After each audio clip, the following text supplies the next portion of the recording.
साथियों आंसर किया तो बहुत सारी आ चुकी है, रीट का एग्ज़ाम पूरा हो चुका है। अब सभी इतने ज़्यादा मैसेज कर रहे हैं, इतने ज़्यादा कॉल आ रहे हैं कि भाई न तो सभी का जवाब दे पाऊंगा मैसेज पे और न सभी के कॉल अटेंड कर पाऊंगा। देखिएगा बंद ही नहीं हो रहे कॉल आना, मतलब यूँ है। बात करेंगे कट ऑफ के बारे में, यही सवाल हर एक पूछ रहा है, तो इसलिए ये छोटा सा वीडियो बनाया है। 10 से 15 मिनट का वीडियो रहेगा जिसमें आपको बिल्कुल लॉजिकल तरीके से बताने वाला हूँ कि भाई एक्सेप्टेड जो कट ऑफ है वो कितनी रह सकती है। लेवल 1 की कट ऑफ के बारे में भी बात करेंगे, लेवल 2 की कट ऑफ के बारे में भी बात करेंगे, SST और साइंस में इन दोनों सब्जेक्टों में भी अलग अलग बात करेंगे, ठीक है।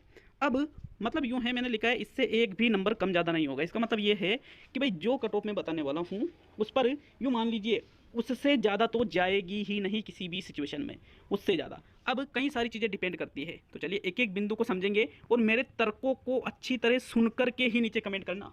बिना पूरा वीडियो देखे नीचे कमेंट करने से पहले एक बार सोच लेना, ठीक है ना, क्योंकि मुझे पता है कई सारे नेगेटिव कमेंट आने वाले हैं इस वीडियो पे। तो एक बार पूरे तर्कों को सुन लीजिएगा और उसके बाद में नीचे जाकर के कमेंट कीजिएगा साथियों। ऐसा नहीं है कि भाई डायरेक्ट ही आप कमेंट कर रहे हो, पूरी बात सुन ही नहीं रहे हो, तो फिर उसमें मज़ा नहीं आता है। तो अच्छी तरह से बात करेंगे, एक एक चीज़ के बारे में बात करेंगे, ठीक है। बाकी आंसर की आपके सामने तो वैसे तो आई गई है, लेकिन फिर भी मैं और जो अलग सब्जेक्ट है उनकी भी आंसर की आपको अवेलेबल करवा दूंगा, ठीक है, मेरे अनुसार। तो चलिए शुरू करते हैं एक एक चीज़ को, एक एक फैक्ट को विश्लेषित करते हुए। तो सबसे पहले हम बात करते हैं पेपर के विश्लेषण की। तो भाई पेपर का विश्लेषण करें तो चाहे लेवल 1 का पेपर हो चाहे लेवल 2 का पेपर हो, दोनों ही पेपर का विश्लेषण करेंगे साथियों। ये है कि 2018 में आपके रीट का एग्ज़ाम हुआ था। रीट के प्रमाण पत्रों की वैलिडिटी होती है 3 साल की।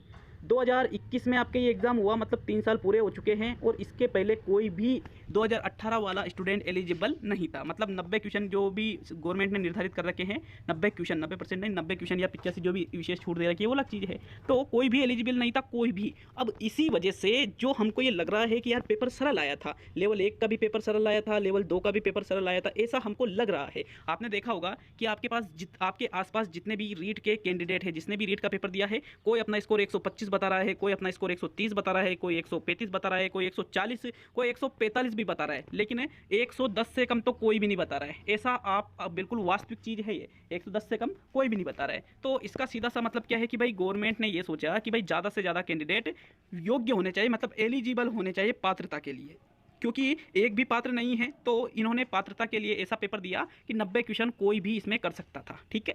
अब ये तो हुई कि भाई इसका मतलब ये है कि 90 क्वेश्चन तो सभी करेंगे, तो 90 तो सभी ने कर दिए। उसके बाद में लेवल 1 के पेपर की बात करें तो हाँ, पेपर सरल था, लेकिन उतना भी सरल नहीं था जितना हमको ये लग रहा है, क्योंकि हर एक सब्जेक्ट में 2-2 4-4 या 4-4 5-5 क्वेश्चन ऐसे थे जो बहुत ही शानदार प्रश्न थे और जो गलत भी हुए हैं साथियों, जिसमें अलग अलग कोचिंग्स वाले, अलग अलग चैनल वाले अलग अलग आंसर बता रहे हैं। तो हम क्या कर रहे हैं कि उसने अलग बताया, उसने अलग बताया, सारा जोड़ तोड़ के वहाँ से वो सही मान लिया, यहाँ से वो सही मान लिया और अपना स्कोर कहाँ पहुँच गया, 130 पे। तो भाई साहब मैं सिर्फ एक बात बताना चाहूँगा कि चाहे लेवल 1 से आप हो चाहे लेवल 2 से आप हो, अब जब फाइनल आंसर की RBSC की आएगी और उसमें जो आपका स्कोर रहेगा वो सबसे इंपॉर्टेंट है। उसके बाद में RBSC की फाइनल आंसर की लगभग 7 से 8 दिन में आ जाती है, तो उसके 7 से 8 दिन बाद उसमें रीट लगाने का एक ऑप्शन रहेगा कि भाई आपको जिन प्रश्नों में डाउट हो उन पर रीट लगा दीजिए। तो हम या फिर आप जो भी है कैंडिडेट रीट लगाएंगे और लगभग 10 से 15 दिन बाद वापस एक और रिवाइज आंसर की भी आएगी। तो वो जो रिवाइज आंसर की रहेगी उसे हम फाइनल आंसर की कहते हैं, मतलब जो अपना वास्तविक स्कोर है। तो लगभग 25 दिन बाद पता चलेगा हमें वास्तविक स्कोर की वास्तव में हमारा इतना स्कोर बना है।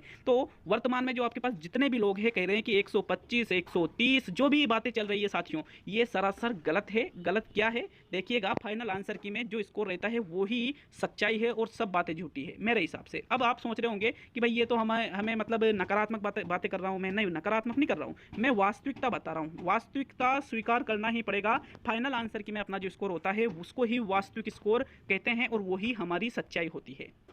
तो ये मान लीजिए फाइनल आंसर की में और वर्तमान में विभिन्न प्रकार के चैनल, विभिन्न प्रकार की जो कोचिंगें हैं, इनके आंसर में कम से कम 10 से 15 प्रश्नों का अंतर आता है। कम से कम है ये 10 से 15 प्रश्न अलग मानता है RBSC। हर बार ऐसा होता है, हर बार, चाहे 2011 से 2018 तक का रिकॉर्ड उठा के आप देख सकते हो। अब 10 से 15 क्वेश्चन चेंज हुए तो किसी के 10 से 15 कम भी हो सकते हैं, किसी के 5 से 7 ज़्यादा भी हो सकते हैं, तो कुछ भी हो सकता है, सीधा सा मतलब ये है। तो जहाँ पर हम सोच रहे हैं कि 120 सभी के आए हैं, मेरा मानना है 120 से ये आंकड़ा जाएगा 115 पर, 115 15 पर ये आंकड़ा जाने वाला है साथियों फाइनल आंसर की में। और अगर हम इस चीज़ के बारे में बात करें कि भाई कट ऑफ कितनी रहेगी, तो फिर तो मित्रों कट ऑफ के बारे में अभी कोई भी फिक्स अंदाजा नहीं लगा सकता है। ये सब इधर उधर की बातें होती है। कोई 130 प्लस कट ऑफ बता रहा है, कोई 120 प्लस कट ऑफ बता रहा है, कोई 115 प्लस बता रहा है, तो कोई 135 प्लस। तो ये है क्या यार, 135 प्लस किसी का है क्या फाइनल आंसर की में? फाइनल आंसर की तो जारी होने दो। तो फिर भी एक अगर हम यूं लगाए अंदाजा कि भाई कितनी रह सकती है, तो अंदाजा लगाने से कुछ नहीं होता है, सिर्फ हम सोच सकते हैं, हम सिर्फ कल्पना कर सकते हैं कि भाई कितनी रह सकती है। तो अगर जो फाइनल आंसर की में आपके आसपास देख लेना 110 से 115 क्वेश्चन अगर एवरेज सभी के बैठ रहे हैं, तो जो एवरेज बैठता है वो कट ऑफ नहीं जाती है कभी भी, उससे 2 से 4 नंबर ज़्यादा जाती है। तो मतलब ये है कि भाई 115 से 120 के आसपास आपके हो सकता है कि भाई कट ऑफ चल जाए, हो सकता है। कंफर्म कुछ भी नहीं है, मैं वापस कह रहा हूँ कंफर्म कुछ भी नहीं है। फाइनल आंसर की आने दीजिए। मेरे एक साथी थे 2016 वाली भर्ती में, जिनके जब आरबीएससी की पहली आंसर की आई थी आरबीएससी की, उसमें 111 क्वेश्चन उनके हुए थे साथियों, बिल्कुल वास्तविकता सच्चाई बता रहा हूँ। अब उसके बाद में जब उसकी फाइनल आंसर की आई रीट 2016 की लेवल 1 की, उनके 123 क्वेश्चन हुए 111 से। सोच के देखो कितने प्रश्नों का डिफरेंस आया। ये तो आरबीएससी की आंसर की से डिफरेंस आया था फाइनल आंसर की में पहली आंसर की में, तो 11 10 21 2 23 12 प्रश्न उनके बड़े थे साथियों। 12 प्रश्न होते कितने हैं सोच सकते हो आप। तो इसी प्रकार ये मामला रहने वाला है आपकी वर्तमान में। इसमें यूँ है कि भाई ज़्यादा लॉजिकल क्वेश्चन नहीं है, ज़्यादा उलझे हुए नहीं हैं, जिनमें हमें ज़्यादा कन्फ्यूजन रहता है, वैसे प्रश्न नहीं है। तो उस हिसाब से ज़्यादा से 12-13 प्रश्न की नहीं कह रहा हूँ, लेकिन कम से कम 5-7 प्रश्न तो इधर उधर होने ही वाले, इस चीज़ की तो मैं अभी गारंटी दे सकता हूँ। तो नो टेंशन रहिएगा, अभी इस चीज़ पर ज़्यादा ध्यान मत दो। 110 भी आ रहे हैं तो भी कोई दिक्कत नहीं, क्योंकि क्या पता फाइनल आंसर की में आपके 120 हो जाए। 120 आ रहे हैं तो भी ज़्यादा टेंशन ली, क्या पता 125 हो जाए। और 125 आ रहे हैं तो भी ज़्यादा ये अपना आपको ये मत समझो कि भाई 125 आपने 125 किया कैसे। एक बार आपने आंसर की एक से मिलाई या फिर अलग अलग से मिलाया, अलग अलग में अलग अलग मान रखा है, यहाँ पर जो गलत है वो वहाँ से जोड़ लिया राइट मान के, वहाँ पर जो गलत है वो यहाँ से जोड़ लिया राइट मान के, ऐसे बिल्कुल भी मत जोड़ लेना। तो आप निश्चित होकर के अच्छे से 5-7 दिन निकालो, जब फाइनल ये इसकी आरबीएससी की जो पहली आंसर की आएगी उसमें ही क्लियर पता चलेगा कि भाई आपके कितने क्वेश्चन सही हो रहे हैं। तो फिर उसके बाद में कट ऑफ के बारे में बिल्कुल क्लियर कहा जा सकता है कि भाई आपके कितने क्वेश्चन की कट ऑफ, लगभग अनुमानित कितने क्वेश्चन आपके कट ऑफ जा सकते हैं। तो ये तो है एसएसटी और मैथ्स की बात। यूँ मानो 110 क्वेश्चन जिसके वर्तमान में हो रहे हैं वो सभी रेस में है, सभी रेस में है, सभी 110 क्या जिनके 105 क्वेश्चन भी हो रहे हैं वो सभी रेस में है, क्योंकि बहुत ज़्यादा चेंजेस होने वाला है। फिर उसके बाद में अगर हम लेवल 2 के बारे में बात करें कि भाई लेवल 1 की बात करें, तो लेवल 1 में ये लफड़ा ये है कि गवर्नमेंट ने लेवल 2 वालों को इसमें बिठा दिया। तो लेवल 2 को बिठाने का मतलब क्या है, आप ये कह रहे हो कि लेवल 2 वाले पेपर देंगे तो फिर उनको मेरिट में भी रखो ना, क्यों नहीं रख रहे हो? और अगर नहीं रख रहे हो तो फिर उनको बिठाया क्यों? क्या है मतलब? ये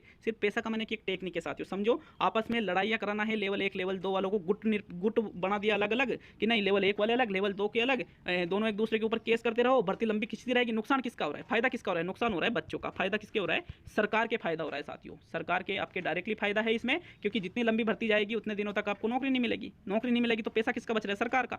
और बच्चे उलझाते रहेंगे। तो ये तो चीज़ है, कॉमन चीज़ है, समझा करो, सोचा करो थोड़ा सा इस चीज़ के बारे में। फिर अगर कट ऑफ की बात करें तो भाई लेवल 2 वालों को भी इन्होंने बेटा दिया। अब अगर ज्वाइनिंग नहीं देते हैं तो उससे थोड़ा फर्क पड़ जाएगा, ठीक है। लेवल 2 को ज्वाइनिंग नहीं देते तो, और अगर ये लेवल 2 को भी 1 में ज्वाइनिंग दे देते हैं तो कट ऑफ बिल्कुल ज़्यादा जाएगी, क्योंकि कैंडिडेट संख्या बढ़ेगी तो ज़्यादा जाएगी। तो जिनके भी लेवल 1 में 110 प्लस वर्तमान में जो आंसर किया वगैरह से हो रहा है, सभी रेस में है, सभी बहुत ज़्यादा चेंजेज होता है। कम से कम 5-7 का एक प्रश्न बहुत मायने रखता है इसी जगह पर। तो 5-7 प्रश्न जो चेंज होते हैं साथियों, बहुत ज़्यादा सादा जो गणित है, पूरा गणित बिगड़ जाता है। जो वर्तमान में अनुमान लगा रहे ना 120 जाएगी, 125 जाएगी, 130 जाएगी, पूरा गणित धरा का धरा रह जाता है जब फाइनल आंसर की निकलती है और जब कट ऑफ निकलती है। तो आप तो निश्चित रहो, आपने पेपर दे दिया, अपना बेस्ट दिया है आप सभी ने, तो नो टेंशन रहो भाई। जीवन है ये अपना, इस जीवन में यूँ नहीं है कि ये परीक्षा ही अपना जीवन नहीं है, जीवन में और भी बहुत सारी चीज़ें होती है साथियों। क्योंकि बच्चे होते हैं 5-5-7 कंपटीशन में भी नंबर नहीं आता है, फिर भी बाद में उनका नंबर आ जाता है और वो सिलेक्शन ले जाते हैं। तो ऐसे टेंशन लेने की बिल्कुल भी आपको जरूरत नहीं है। 105-10 क्वेश्चन भी अगर लेवल 1 में बैठ रहे हैं तो फाइनल आंसर की आने दीजिए, उससे मिलान कीजिएगा और फिर उसके बाद में ही जो भी चीज़ें हैं हम बातें करेंगे, ठीक है। नो टेंशन रहो, ज़्यादा सवाल पूछने की जरूरत नहीं है, कहीं पर भी भटकने की जरूरत नहीं है। ज़्यादा इधर उधर आंसर की वजह से 100 आंसर क्या आएंगी तो सभी से मिलाने बैठोगे क्या? रहने दीजिए। जिन प्रश्नों पे डाउट हो वो कर सकते हैं, बिल्कुल सोल्यूशन में जिन प्रश्नों पे डाउट हो उनका करा सकता हूँ, बस यूँ है एक्सेप्टेड करा सकता हूँ, ठीक है। तो नो टेंशन रहो, आप तो आंसर की आने दीजिए आरबीएससी की, और ज़्यादा कट ऑफ पे दिमाग